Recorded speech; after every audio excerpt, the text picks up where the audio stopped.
Halo teman-teman, hari ini saya sedang bersama dengan Koleo. Koleo, boleh perkenalan diri kok? Boleh, halo teman-teman Binusian, nama saya Leonardo Valentino. Kebetulan Koko juga alumni Binus 2023. Sekarang Koko adalah founder dari PT Antaboga Gandara Nusantara. Brand kami adalah Antaboga Mart. Kita bergerak dalam bidang impor hasil bumi, ada yang dari Rusia, Ethiopia, Australia, dan China. Dan sekarang bisnis kita sudah scaling sampai West Java atau Jawa Barat, seperti itu. Oke, kita lanjut ke interviewnya ya, bersama dengan Koleo. Oke Ko, bagaimana Koko menemukan passion dan motivasi dalam menjalankan bisnis?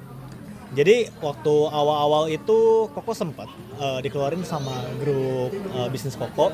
Dari situ Koko cari pivot yang paling gampang, yaitu bisnis keluarga pada saat itu. Cuman Koko lebih mengarahnya ke ekspansi, dan memang in the end bisnis ini harus dijalankan juga kan, yang namanya bisnis keluarga dijalankan sama kita sendiri gitu. Jadi ya itu sih awal motivasinya. Bagaimana Koko bisa mengenali peluang yang ada dan menciptakan ide bisnis Ko?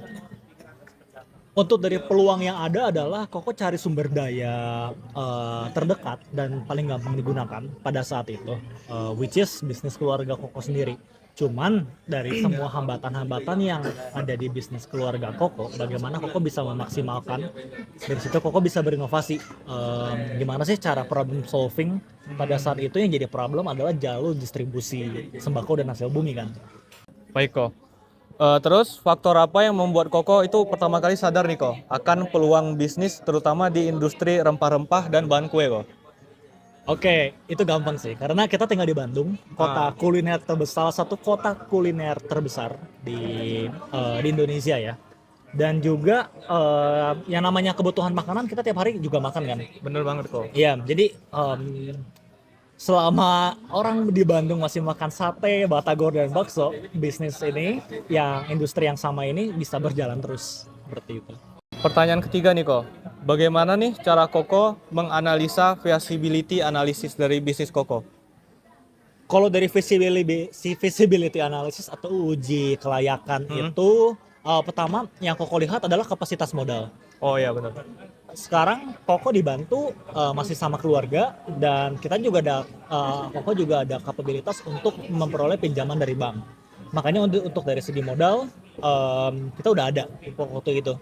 Tinggal kita menjalankannya bagaimana, ya kita memaksimalkan networking kita.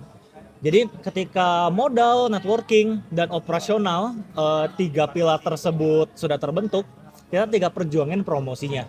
Dan kalau dari pelajaran di Binus zaman dulu, memang Koko diajarkan visibility analysis dari awal kan. Jadi untuk sebelum memulai bisnis kita harus ada visibility analysis. Jadi ya itu Koko terapkan ke bisnis Koko, dan semuanya green checklist semua. Makanya Koko bilang ini layak dikerjakan dan mudah dikerjakan, seperti itu. Oke, next Niko, pertanyaan keempat. Jenis model bisnis apa yang kau gunakan? Distributor BMC atau distributor business model canvas yang tipenya 9 block. Yang diutamakan apa? Yang diutamakan adalah value proposition-nya. Jadi itu model bisnis yang Koko gunakan sekarang. Kayak gitu. Dan selanjutnya, siapa kompetitor dari bisnis Koko dan bagaimana Koko melihat persaingan di industri ini? Kayaknya kalau kompetitor belum bisa disebutin. Tapi ada beberapa yang memang jual barangnya sejenis. Ya nggak paling sih yang Koko majukan di Antaboga sekarang ini adalah kualitas barang, harga yang bersaing, dan servis kita, which is kita punya garansi pengembalian 100%, barang kondisi apapun. Iya, iya. Nah itu yang jadi top value kita, kayak gitu. Next Ko, Ya. jenis paten apa yang dimiliki oleh perusahaan Koko? Kita sekarang udah punya trademark ya. Untuk legalitas sendiri, yang pertama kita punya trademark buat brand dan logo. Terus kita punya NIB, kita udah punya sertifikasi PT juga, jadi nggak ada yang bisa gunain nama PT kita seenaknya. Dan kita juga udah ngelisensiin nama Antaboga Mart, jadi hak Oke. cipta juga. Oke. Oke kok, thank you kok. Iya, sama-sama. Oke, kita lanjut ya kok ya. Ya. Bagi Koko, seberapa penting sih memiliki hak paten atau hak kekayaan intelektual? Menurut Koko sangat penting ya. Terlebih kita udah di zaman media sosial, informasi lebih cepat didapatkan dan lebih cepat juga ditiru orang.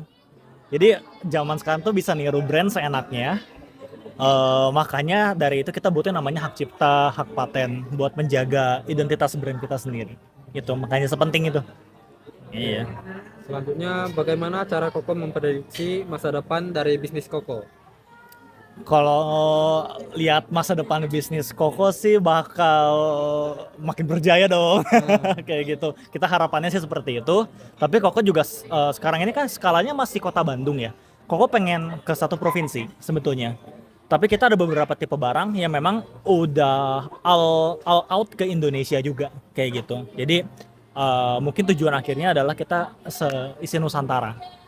Gitu. Thank you ya kok ya. Ya, sama-sama.